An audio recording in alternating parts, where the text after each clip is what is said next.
Korap o tapat?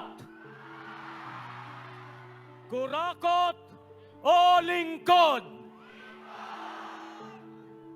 Umiiwas o humaharap? Sumusugod o umaatras? Masipag o tamad? Trapo o tropa? Bayan, pumili ka!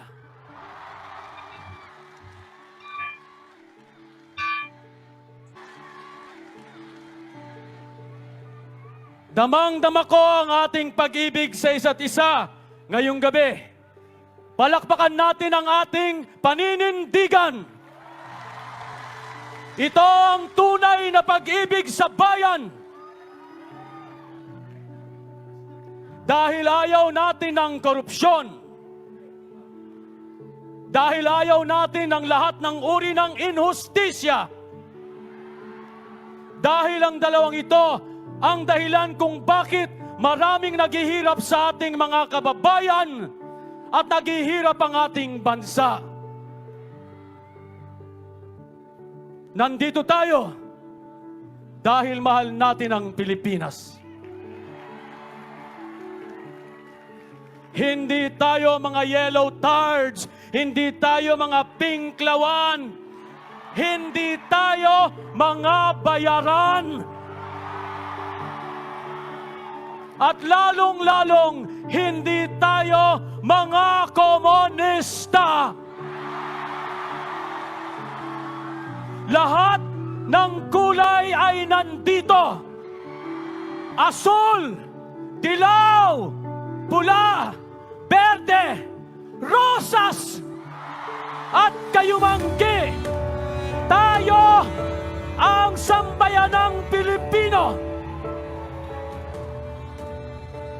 Mahal natin ang ating bayan, iniibig natin ang ating bandila, at may takot tayo sa Diyos.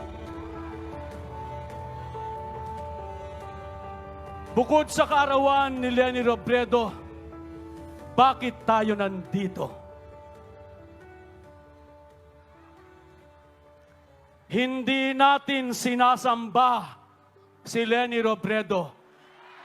Hindi po namin sinasamba si Leni Robredo.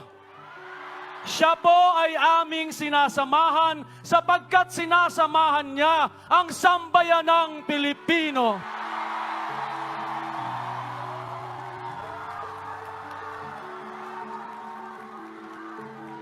Hindi natin sinasanto o sinasanta si Leni Robredo. Hindi po namin sinasanto o sinasanta si Leni Robredo. Siya po ay aming sinisinta. Dahil iniibig niya ang ating bayan. Dahil siya ay totoong tao, sumasakay ng bus at umaangkas sa motorsiklo.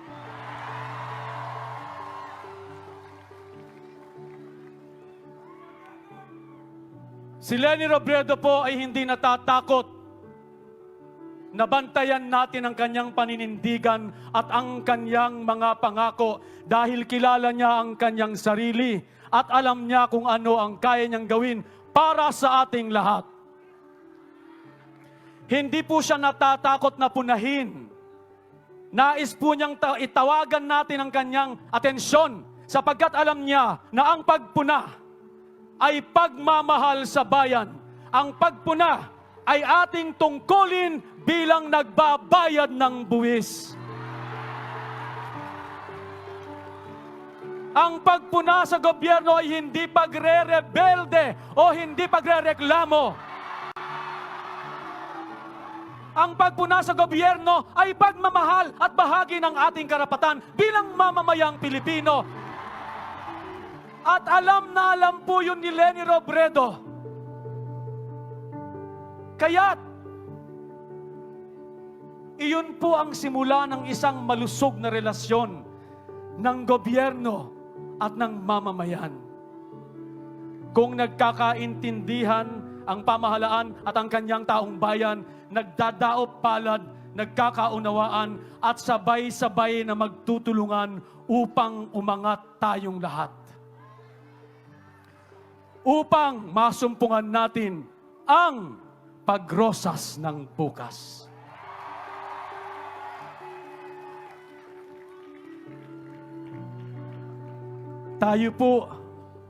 Tayong lahat po ang pinakamakapangyarihan sa darating na eleksyon sa Mayo. Tayo po ang pinakamakapangyarihan sapagkat tayo ang maglalagay ng taong maglilingkod sa atin. Pero hindi pa po tapos ang ating tungkulin bilang Pilipino. Kailangan po natin siyang bantayan upang ang ating mga pangarap at ang kanyang pangako ay matupad. Kaya wag natin siyang iiwanan na mag-isa sa upuan. Kailangan natin si Kiko. Kailangan natin si Bagilat. Kailangan natin si Matula. Kailangan natin si Lacson. Kailangan natin si Shell. Kailangan natin si Hontiveros. Kailangan natin si De Lima. Kailangan natin si Trillanes. Marami po akong mga kakilala, marami akong mga kaibigan, sabi nila. Iboboto ko si Leni bilang presidente. Pero ang gusto kong bise, ito. Ang gusto kong si senator ay ito. Ito. Gusto ko. Alam ko yan. Dahil gusto nating maramdaman ang ating kalayaan sa pagpili. Ito na ang ating pagkakataon. Lagi na lamang sila ang tama. Lagi na lang yung boyfriend ko ang tama. Lagi na lang yung girlfriend ko ang tama. Lagi na lang sila ang tama. Ito na ang pagkakataon ko. Kaya ilalagay kong sino ang gusto ko. Pero hindi po lahat ng gusto natin ay makakabuti sa atin. Dahil ang eleksyon po ay tungkol sa ating bayan at hindi tungkol sa ating sarili.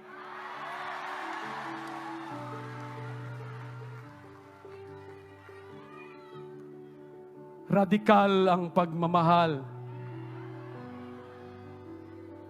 Alam po ninyo, ako ay isang anak. Mahal ko po ang aking mga magulang. Kaya nauunawaan ko si Bongbong bilang isang anak. Subalit, hindi kwalifikasyon sa pagkapresidente ang nauunawaan ko ang isang tao.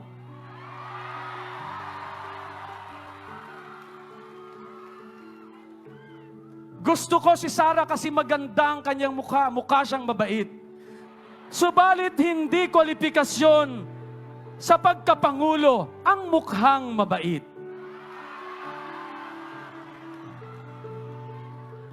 Kilala ko si Isko. Subalit hindi po kwalifikasyon sa pagkapresidente ang kilala ko lang ang isang tao.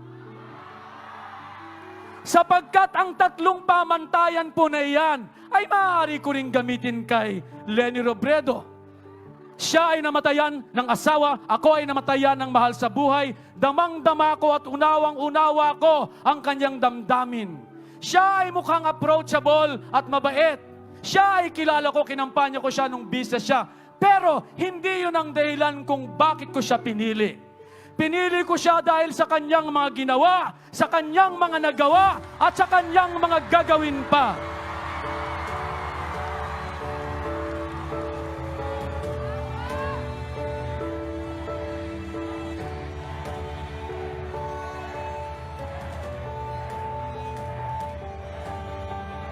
Siya lamang po ang nakita kong kandidato na pumupunta sa lahat ng malalayong lugar na hindi pa napupuntahan ng sino mang opisyal at natutulungan niya ang mga kababayan nating mga mahihirap. Natutulungan niya ang mga nasasalanta sa lahat ng bahagi ng Pilipinas na hindi niya binabawasan ang kaban ng bayan. Ni hindi niya kinukuha at nababawasan man lamang ang buwis ng bayan.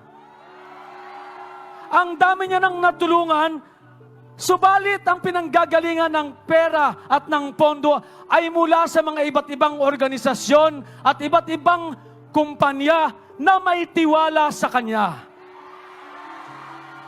Sino pa ang gumawa noon? Siya lamang po ang kilala ko. At nagagawa niya yon dahil siya isang abogada, siya isang ekonomista, siya isang guro. At hindi siya nakatira sa palasyo.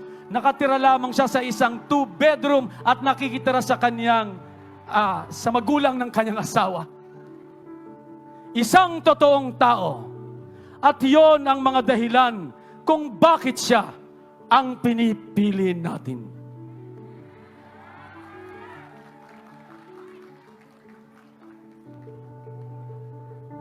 At higit sa lahat, ginagawa ito ni Leni Robredo hindi para sa kanyang sarili, kung hindi para sa bayan.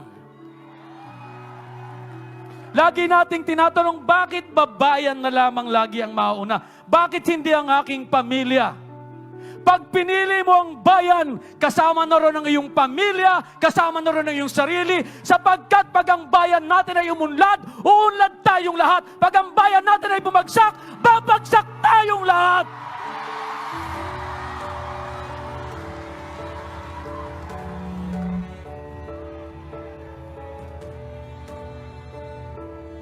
Kaya tayo nandito sa panig na ito sapagkat alam natin na ito ang ating tungkulin. At gagawin natin ito araw-araw. Babantayan natin ito hindi tuwing eleksyon lamang. Hahanap tayo lagi ng tao at papanig tayo sa taong nakakandidato para sa ating bayan. Hindi ngayon lamang sa mga darating pang panahon sapagkat ito ang tungkulin natin bilang Pilipino. Tayong mga Pilipino ay hindi perpekto at hindi mga santo. Subalit alam natin kung papaano maging kagalang-galang na Pilipino. Tayong mga Pilipino ay hindi mga perpekto at hindi mga santo, pero alam natin kung papaano tumindig na may dangal. Mabuhay tayong lahat! Mabuhay tayong lahat! Mabuhay tayong lahat! Mabuhay tayong lahat! Mabuhay ang sambayan ng Pilipino na pipili ng tama. Ngayong darating na Mayo, mabuhay tayong lahat! Mabuhay tayong lahat! Maraming salamat po. Bayan, pumili ka!